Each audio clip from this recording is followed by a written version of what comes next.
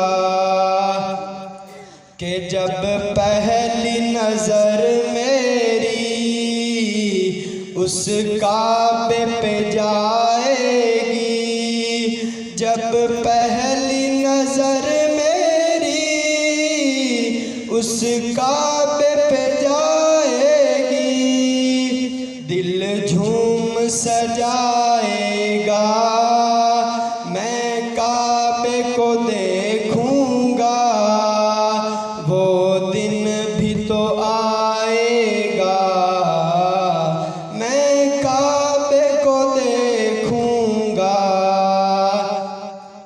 के रमज़ान मुबारक में और रोज़े के साए में, रमज़ान मुबारक में और रोज़े के साए में इफ्तार कराएगा, मैं काबे को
जज़ाकल्लाह खैर।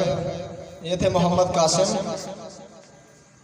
इनके अल्फाज यकीनन हर ईमान वाले के अल्फाज हैं कि वो दिन भी तो आएगा मैं काबे को देखूंगा। ऐसा हो नहीं सकता कि किसी बंदे के दिल में ईमान हो और उसकी ख्वाहिश ना हो काबा को देखने की। काबा पूरी दुनिया के दिलों की धड़कन है काबे में, और यकीनन पूरी दुनिया के लिए तवज्जो का मरकज़ है काबा। अब तिलावत और हमद के बाद नाते रसूल मकबूल के लिए मैं अगले बच्चे को बुलाऊंगा। नबी सल्लल्लाहु अलैहि वसल्लम अल्लाह रब्बुल इज़्ज़त ने ऐसी हस्ती बनाकर दुनिया में भेजे, कायनात में सबसे ज़्यादा तारीफ जिस ज़ात की हुई वो मेरे और आपके प्यारे महबूब इमामुल अंबिया जनाब मोहम्मद मुस्तफ़ा सल्लल्लाहु अलैहि वसल्लम है। शायर के बड़े खूबसूरत अल्फाज हैं, निगाह इश्क़ो मस्ती में वही अव्वल वही आखिर, निगाह इश्क़ो मस्ती में वही अव्वल वही आखिर, वही कुरान वही फुरकान वही यासीन वही ताहा, वो दनाए सुबुल खत्म रसूल मौलाए कुल जिसने, वो दनाए सुबुल खत्म रसूल मौलाए कुल जिसने, गुबारे राह को बख्शा है फरोगे वादी सीना। नाते रसूल मकबूल के लिए मैं दावत दूंगा जिशान कादर को कि वो तशरीफ लाएं और नबी पाक सल्लल्लाहु अलैहि वसल्लम की शान में अकीदत के फूल निछावर फरमाएं। क्यों चांद में खोए हो उलझे हो सितारों में, क्यों चांद में खोए हो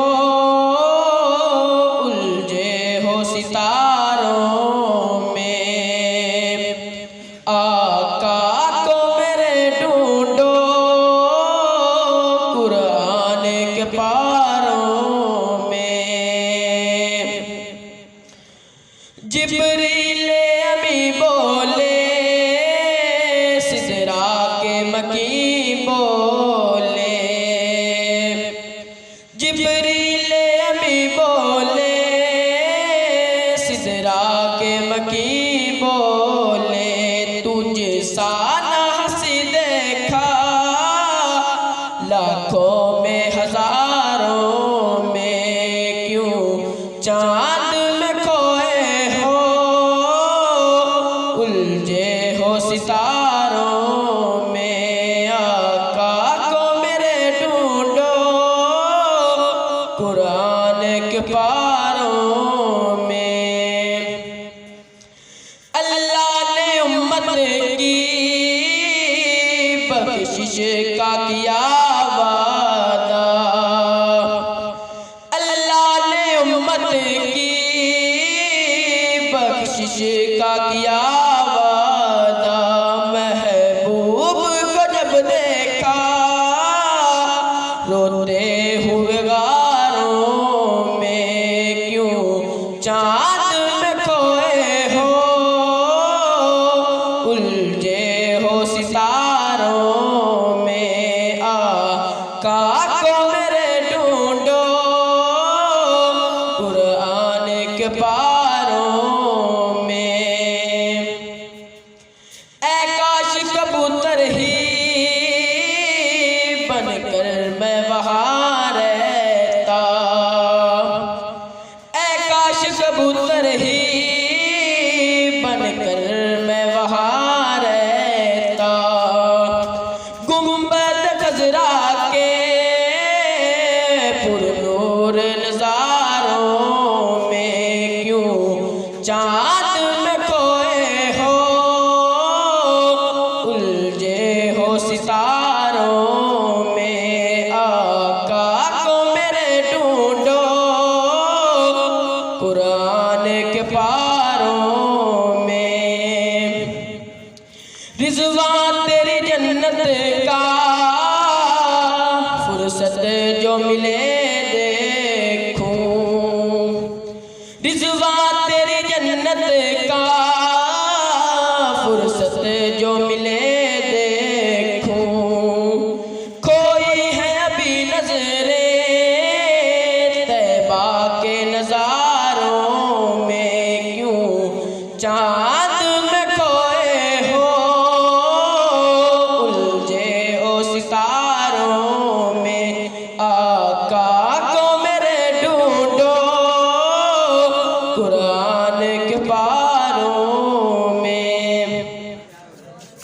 जज़ाकल्लाह। ये थे ज़ीशान कादर जो कि बड़े मुनफरद अंदाज में अल्लाह के नबी सल्लल्लाहु अलैहि वसल्लम की सीरत बयान कर रहे थे। नबी सल्लल्लाहु अलैहि वसल्लम का हुलिया यकीनन कायनात की अफजल तरीन हस्ती और अल्लाह रब्बुल इज़्ज़त ने ऐसे बनाया। हज़रत एहसान बिन साबित के शेर हैं कि अल्लाह ने मेरे महबूब को ऐसे बनाया जैसे आप सल्लल्लाहु अलैहि वसल्लम कहते गए अल्लाह बनाता गया। मक्का से मदीना जाते हुए अल्लाह के नबी सल्लल्लाहु अलैहि वसल्लम ने घर का दरवाज़ा खटखटाया। ये पीछे वाले बच्चे जरा तवज्जो दें, बेटे आपस की एक्टिविटी छोड़ दो, थोड़ी देर बात सुनने वाली है। अल्लाह के नबी सल्लल्लाहु अलैहि वसल्लम ने घर का दरवाज़ा खटखटाया। एक बुढ़िया ने दरवाज़ा खोला। आप सल्लल्लाहु अलैहि वसल्लम ने पूछा कि घर में कुछ खाने के लिए है? उस बुढ़िया ने जवाब दिया कि नहीं। आप सल्लल्लाहु अलैहि वसल्लम की नज़र एक बकरी पे पड़ी।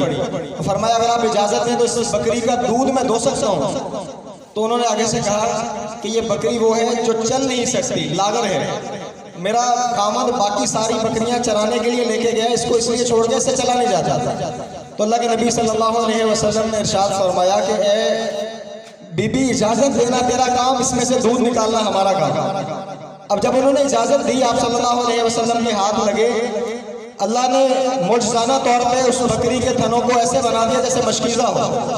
आपने उसमें से दूध दोया, ना सिर्फ खुद पिया, अपने सहाबा को पिलाया, बल्कि उस घर में बर्तन जितने थे सारे भर के दे दिए। जब आप तशरीफ ले गए, जिस वजह से मैं ये सुनाना चाहता हूँ वो आपका हुलिया है।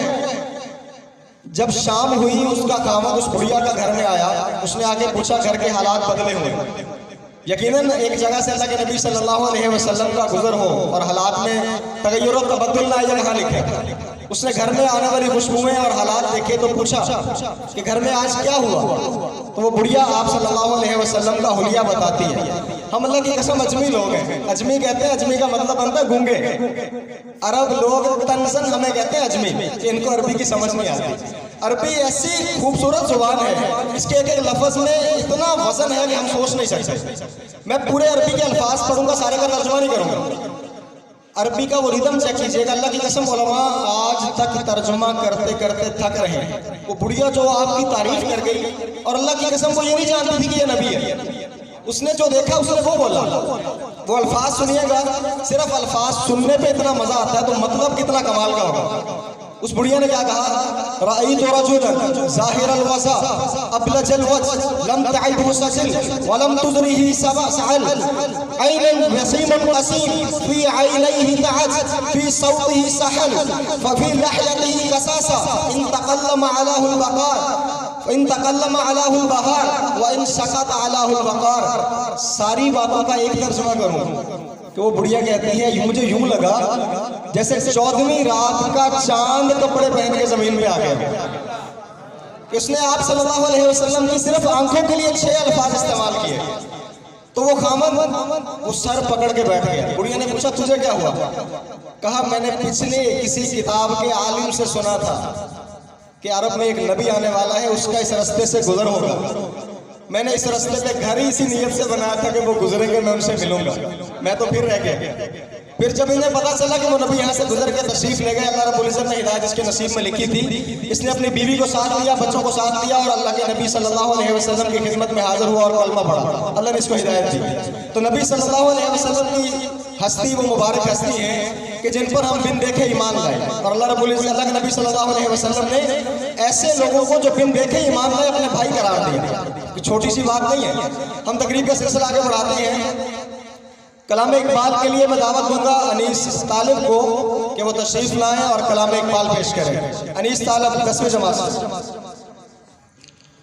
खुदी का सिर निहाला इलाहा इल्लल्लाह ला इलाहा इल्लल्लाह। खुदी है तेग फुसाला इलाहा इल्लल्लाह ला इलाहा इल्लल्लाह। ये दौर अपने बराहीम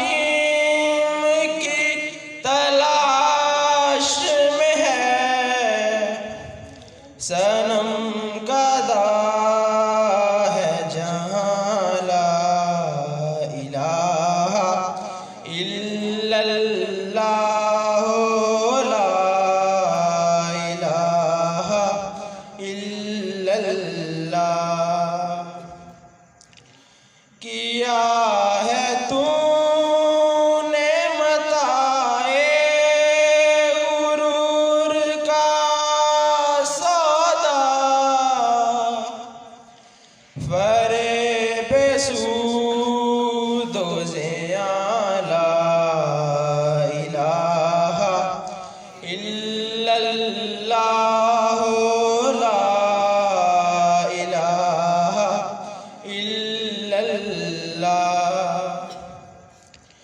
ये मालो दौलत दुनिया ये रिश्ता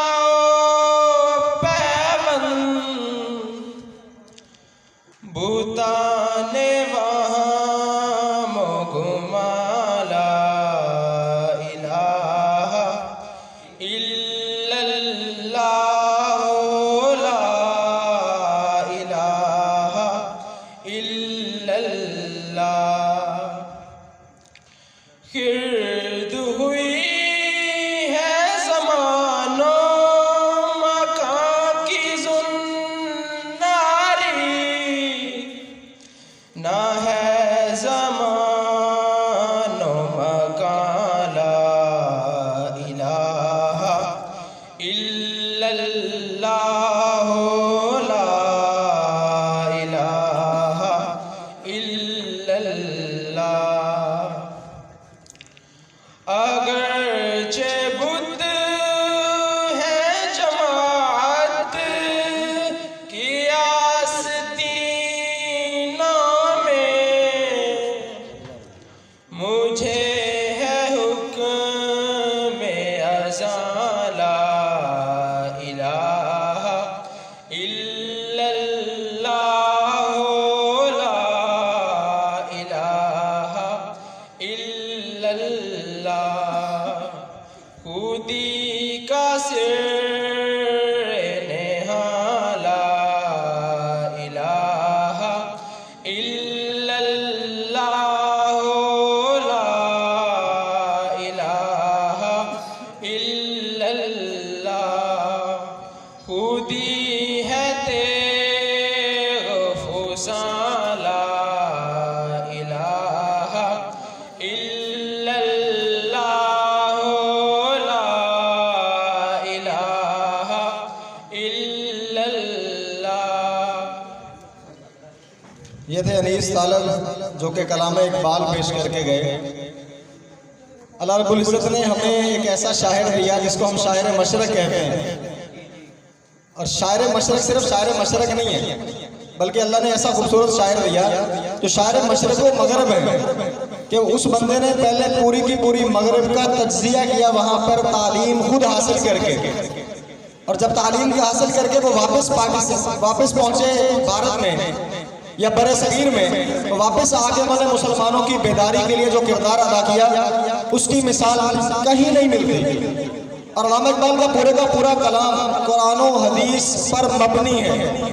मैं ये बात पूरे वसूख से कह सकता हूँ। अल्लामा इकबाल का एक फारसी के शेर में ये दावा है कि अल्लाह अगर मेरे कलाम में, मेरे सीने में कुरान और हदीस के अलावा कोई इल्म मौजूद हो तो तू क़यामत के दिन मुझे रसूलुल्लाह सल्लल्लाहु अलैहि वसल्लम के कदमों के बोसे से महरूम कर दे।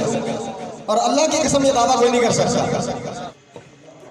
दूसरा, जब भी वो रिसालत महब सल्लल्लाहु अलैहि वसल्लम के उन्वान पर लिखते तो इकबाल बेसाख्ता लिखते, उससे बड़ा आशिक़ रसूलुल्लाह की कसम कोई नहीं होगा। मैंने तारीख़ की किताब में यह भी पढ़ा कि अल्लामा इकबाल ने अपनी ज़िंदगी में 1 करोड़ मरतबा दुरूद पाक पढ़ा और कभी भी नबी सल्लल्लाहु अलैहि वसल्लम का नाम बगैर वजू के नहीं लिया। तो अल्लाह ने हमें ऐसे शायर से नवाजा।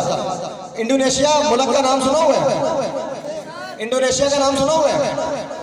इंडोनेशिया के सदर का कहना था कि हमारा मुल्क कैसे आज़ाद हुआ। ये 94 की बात है। उनके सदर का बयान मैंने खुद सुना। कहने लगे कि आपके कायदे आज़म की तकरीरें और अल्लामा इकबाल की शायरी हमने उनका तर्जुमा करके अपनी नई नस्ल को दे दिया, उन्होंने हमें मुल्क आज़ाद करके दे दिया। आपके कायदे आज़म की तकरीरों से और अल्लामा इकबाल की शायरी से दूसरी कौमें मोटिवेट होकर, मुतहर्रिक होकर आज़ादी हासिल कर रही हैं, और जिनके वो थे हमें पता ही नहीं है कि वो कौन थे।